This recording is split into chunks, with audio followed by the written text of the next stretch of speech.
Right, you can go for the fastest disappearing apple in the world once he's had his little munch.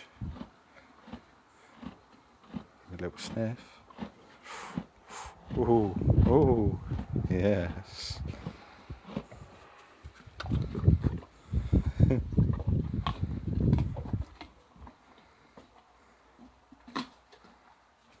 All in. Oh, he dropped it.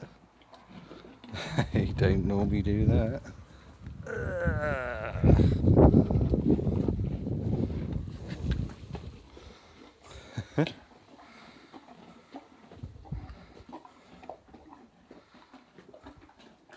Munchy, munchy, lucky poos. Straight back into the hay.